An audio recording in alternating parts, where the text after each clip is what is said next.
Esto es Cuentos Bicentenarios. José Hernández tuvo dos nacimientos, se podría decir. El primero fue el 10 de noviembre de 1834 en la chacra de su tío, que era nada más y nada menos que don Juan Martín de Pueyrredón. Allí fue a dar a luz su madre, doña Isabel de Pueyrredón, prima hermana de Juan Martín, acompañada de su padre, don Rafael Hernández. El segundo nacimiento fue el que daría origen años más tarde a este libro de versos en rima, considerado tal vez la obra maestra de la literatura argentina, el Martín Fierro. Pero toda esta información cuajaría en la conciencia de Hernández años después. Recién en noviembre de 1872, el Martín Fierro comienza a ser publicado por entregas en el diario La República. Luego, en diciembre del mismo año, saldría la obra completa a la calle, editada por la imprenta La Pampa. En 1843 y 1872, y hasta el final de su vida, en verdad, José Hernández se probó como un hombre de múltiples talentos. Fue poeta, contador, periodista, estanciero, orador, taquígrafo, comerciante, soldado y, por si fuera poco, político. Padre también fue, y a lo grande. Con Carolina González del Solar, la mujer con la que se casó en junio de 1859, tuvo 7 hijos. Las letras le fueron centrales, por supuesto, pero recién entrada la década del 60 comenzó a meterse de lleno en ello. Antes se hizo periodista, empezando en el diario El Nacional argentino. Trabajó también en El Argentino de Paraná y La Patria de Montevideo. Tanto quiso el periodismo que fundó 2 diarios, El Río de la Plata y El Eco de Corrientes. Las instalaciones de El Eco fueron destruidas por adversarios políticos, lo que da la pauta de que Hernández no era de callarse nada. El Martín Fierro no fue la única obra literaria de Hernández, pero lo cierto es que tampoco escribió mucho más. Vida del Chacho sobre Peñalosa, Instrucción del Estanciero y Los 33 Orientales. Y por supuesto la continuación de su obra principal, La Vuelta de Martín Fierro, en 1879. Aquí me pongo a cantar al compás de la vihuela, que el hombre que lo desvela una pena extraordinaria, como la ave solitaria, con él cantar se consuela.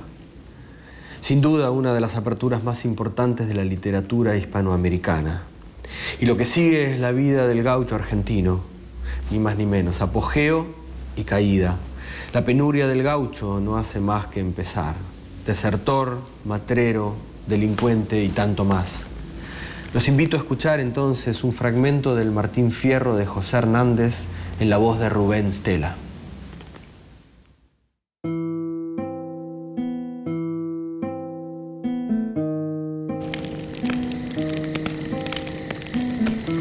Yo soy toro en mi rodeo y torazo en rodeo ajeno. Siempre me tuve por bueno y si me quieren probar, salgan otros a cantar y veremos quién es menos. No me hago al lado de la huella aunque vengan degollando. Con los blandos, yo soy blando y soy duro con los duros. Y ninguno en un apuro me ha visto andar tutubeando. En el peligro, ¡qué Cristo! El corazón se me enancha y toda la tierra es cancha. De esto, nadie se asombre, que el que se tiene por hombre ande quiera se patancha.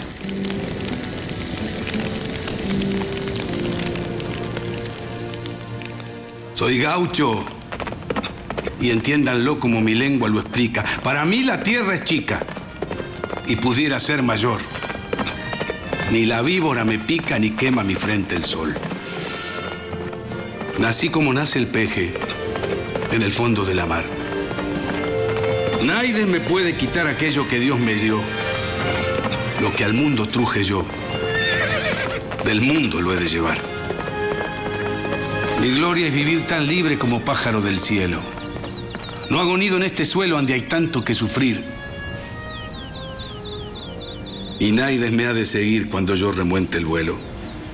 Yo no tengo en el amor quien me venga con querellas. Como esas aves tan bellas que saltan de rama en rama, yo hago en el trébol mi cama y me cubren las estrellas. Y sepan cuantos escuchan de mis penas el relato, que nunca peleo ni mato sino por necesidad. Y que a tanta adversidad solo me arrojó el maltrato. Y atiendan la relación que hace un gaucho perseguido que padre y marido ha sido, empeñoso y diligente. Y sin embargo la gente lo tiene por un bandido.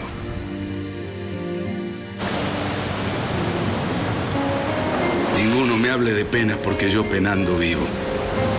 Y nadie se muestra altivo aunque en el estribo esté, que suele quedarse a pie el gaucho más advertido. Junta experiencia en la vida hasta para dar y prestar quien la tiene que pasar entre sufrimiento y llanto. Pero nada enseña tanto como el sufrir y el llorar. Yo he conocido esta tierra donde el paisano vivía y su ranchito tenía y sus hijos y mujer. Era una delicia el ver cómo pasaba sus días. Entonces, cuando el lucero brillaba en el cielo santo y los gallos con su canto nos decían que el día llegaba, a la cocina rumbeaba el gaucho, que era un encanto. Y sentado junto al fogón a esperar que llegue el día, al cimarrón le prendía hasta ponerse rechoncho, mientras su china dormía, tapadita con su poncho. Y apenas la madrugada empezaba a colorear, los pájaros a cantar y las gallinas a apiarse, era cosa de largarse, cada cual a trabajar.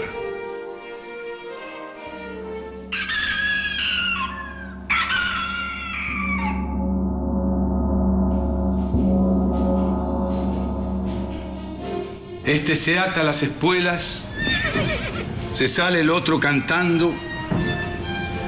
Uno busca un pellón blando, otro un lazo, otro un rebenque. Y los pingos relinchando los llaman desde el palenque. El que era peón domador enderezaba el corral, donde estaba el animal bufido que se las pela y más malo que su abuela se hacía astillas en bagual. Y allí el gaucho inteligente, en cuanto el potro enriedó, los cueros le acomodó y se le sentó enseguida, que el hombre muestra en la vida la astucia que Dios le dio. Si era un orgullo ver jinetear un paisano. Cuando era gaucho vaquiano, aunque el potro se bolease, no había uno que no parase con el cabresto en la mano. Y mientras domaban unos, otros al campo salían, y la hacienda recogían, las manadas repuntaban, y ansí, sin sentir, pasaban entretenidos el día. Y verlos al caer la tarde en la cocina reunidos, con el juego bien prendido y mil cosas que contar, platicar muy divertidos, hasta después de cenar. Y con el buche bien lleno era cosa superior irse en brazos del amor, a dormir como la gente, para empezar el día siguiente las fainas del día anterior. Recuerdo qué maravilla cómo andaba la gauchada, siempre alegre, bien mostada y dispuesta para el trabajo, pero al presente, carajo, ni se la ve de aporreada. El gaucho más infeliz tenía tropilla de un pelo. No le faltaba un consuelo y andaba la gente lista. Tendiendo al campo la vista solo vi hacienda y cielo. Cuando llegaban las yerras, cosa que daba calor, tanto gaucho pialador y tironeador sin yel, tiempos, pero si en él se ha visto tanto primor. Aquello no era trabajo, más bien era una junción. Y después de un buen tirón en que uno se daba maña, para darle un trago de caña, solía llamarlo el patrón. Y qué jugadas se armaban cuando estábamos reunidos. Siempre íbamos prevenidos, pues en tales ocasiones, a ayudarles a los peones, caían muchos comedidos. Eran los días del apuro y alboroto para el hembraje, para preparar los potajes y obsequiar bien a la gente. Y así, pues, muy grandemente, pasaba siempre el gauchaje. Venía la carne con cuero la sabrosa carbonada, mazamorra bien pisada, los pasteles y el buen vino. Pero ha querido el destino que todo aquello acabara.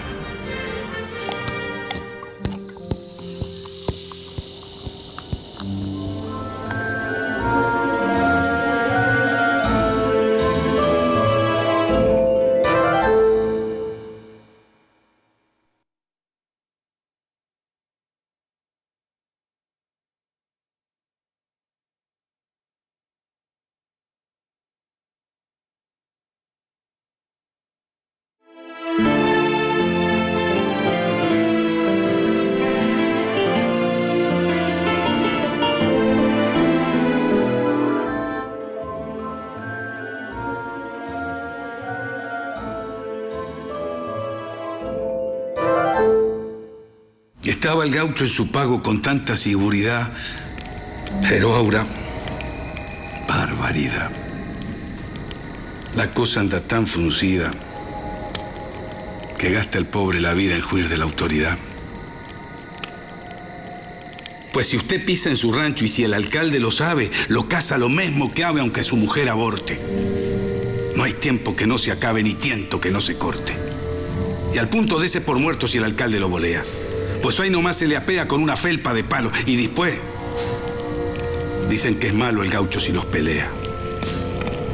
Y el lomo le hinchan a golpes y le rompen la cabeza y luego, con ligereza ansí, lastimado y todo, lo amarran codo con codo y pa'l cepo lo enderezan.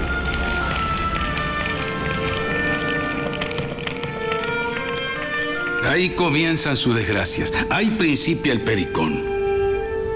Porque ya no hay salvación y que usted quiera o no quiera, lo mandan para la frontera o lo echan a un batallón. Así empezaron mis males lo mismo que los de tanto. Si gustan, en otros cantos les diré lo que he sufrido. Después que uno está perdido, no lo salvan ni los santos.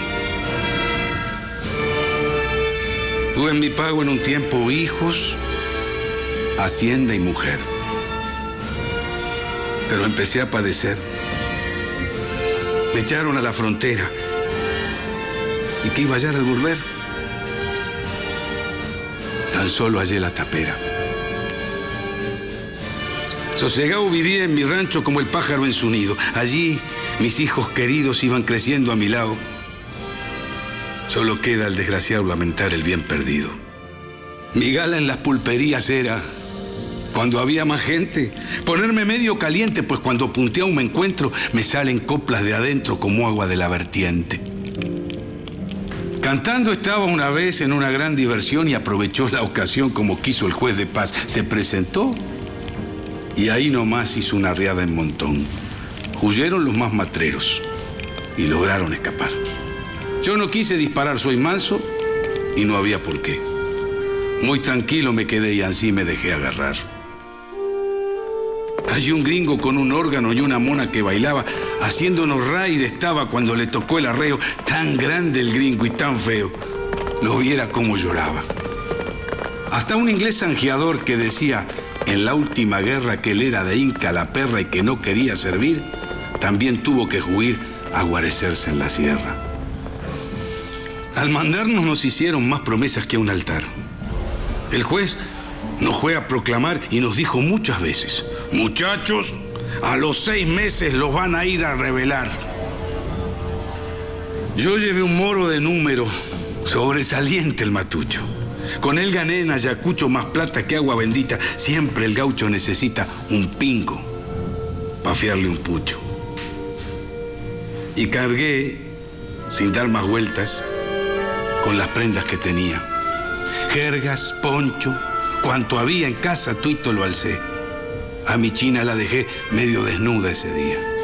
No me faltaba una huasca. Esa ocasión eché el resto. Bozal, maniador, cabrestos, lazo, bolas y manea. El que hoy tan pobre me vea, tal vez no creerá todo esto.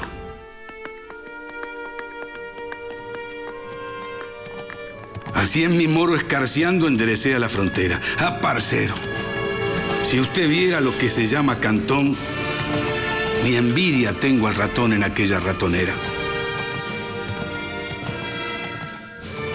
De los pobres que allí había, a ninguno lo largaron. Los más viejos rezongaron. Pero a uno que se quejó, enseguida lo estaquearon y la cosa se acabó. En la lista de la tarde el jefe nos cantó el punto diciendo: 500 juntos, llevará el que se resierte. Lo haremos pitar del fuerte, más bien, dese por dijunto.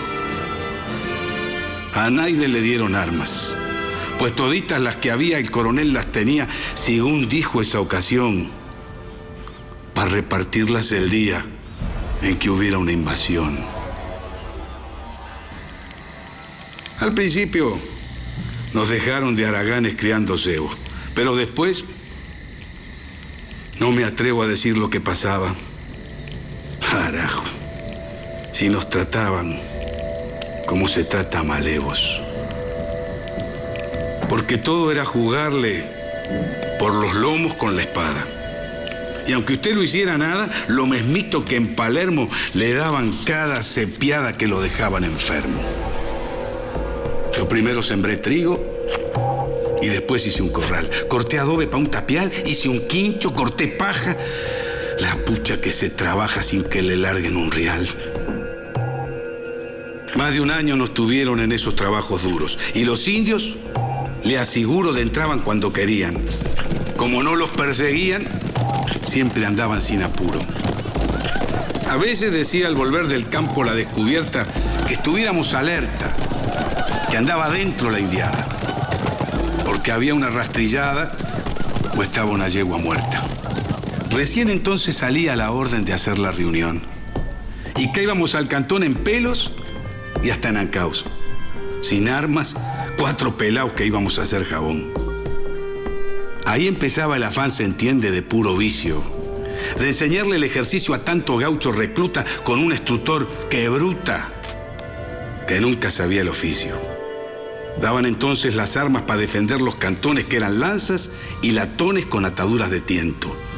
Las del juego no las cuento, porque no había municiones. Y un sargento chamuscao me contó que las tenían, pero que ellos la vendían para cazar avestruces, y así andaban noche y día, dale bala a los ñanduces. Y cuando se iban los indios con lo que habían manoteado, salíamos muy apurados a perseguirlos de atrás. Si no se llevaban más,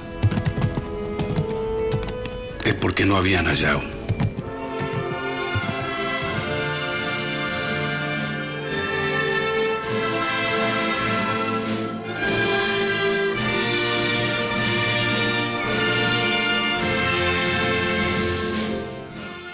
José Hernández también vio sus aventuras continuadas más allá de la literatura. En 1853 vistió por primera vez el uniforme militar para combatir a las fuerzas del coronel Hilario Lagos en la batalla de San Gregorio. Combatió también bajo las órdenes de Urquiza. Estuvo en los campos de Cepeda y Pavón. Peleó junto al caudillo Ricardo López Jordán y sus gauchos contra el gobierno de Buenos Aires. La derrota de Jordán obligó a Hernández a exiliarse en Brasil en 1871. Recién pudo volver al país 2 años después gracias a una amnistía. Hernández fue uno de los tantos que sintió que el centralismo porteño sofocaba a las provincias en el proceso de organización nacional, como sin duda sentían muchos de los gauchos que tan fielmente representa en su obra. Para comprender las dicotomías de este personaje tan particular dentro de la literatura argentina, conoceremos la mirada de algunos especialistas.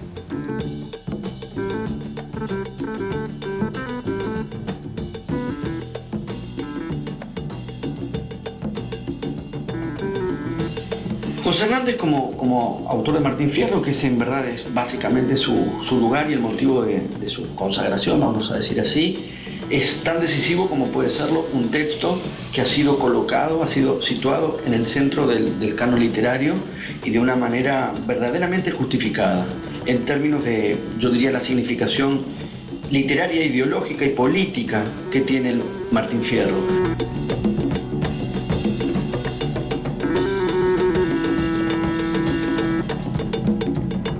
Hernández es un periodista que hoy llamaríamos un periodista de garra, un periodista de denuncia, su famoso ensayo sobre la vida del Chacho es una pieza periodística central y leída hoy sigue estremeciendo tanto como estremeció en los años 60 del siglo XIX.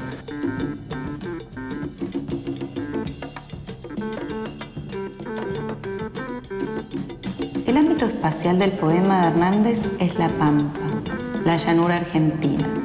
Dice en uno de sus versos: todo es cielo y horizonte en inmenso campo verde. Funciona como un dispositivo, yo diría, de diálogo, de polémica o de tensiones, porque hay un tipo de conflictividad y un impulso de rebeldía que se advierte sobre todo en la primera parte del texto, que va a terminar resolviéndose, y si se quiere, resolviéndose discutiblemente en la segunda parte, en la vuelta. Lo que hace Hernández es forjar un género llamado un género gauchesco, que es un género que pertenece a la literatura y no a la voz real del gaucho, que después puede efectivamente tomar, en la gran humorada de Borges, al género literario forjado desde la ficción como si fuera algo inventado por él mismo, así por el propio gaucho hablando en la pulpería. La sencillez narrativa, lejos de toda erudición, hizo que sus versos sean repetidos en pulperías por payadores anónimos y cantores analfabetos. Esa posibilidad de mitificar al gaucho y de alguna manera inventar una cultura popular para la identidad argentina se resuelve no solamente en Martín Fierro, pero ante todo en Martín Fierro.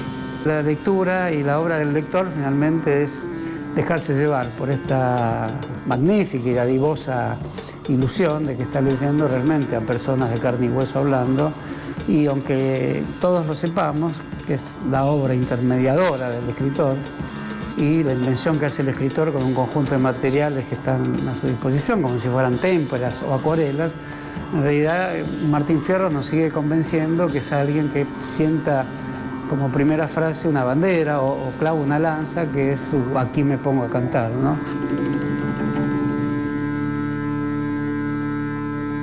Sin embargo, una vez regresado al país, tuvo un cambio de corazón y decidió dejar el combate y pelear el sistema desde adentro. Fue diputado y senador por la provincia de Buenos Aires. En este último cargo peleó por la federalización de Buenos Aires y la designación de esta ciudad como capital del país. Murió el 21 de octubre de 1886 en su quinta de Belgrano, y sus últimas palabras fueron: Buenos Aires, Buenos Aires.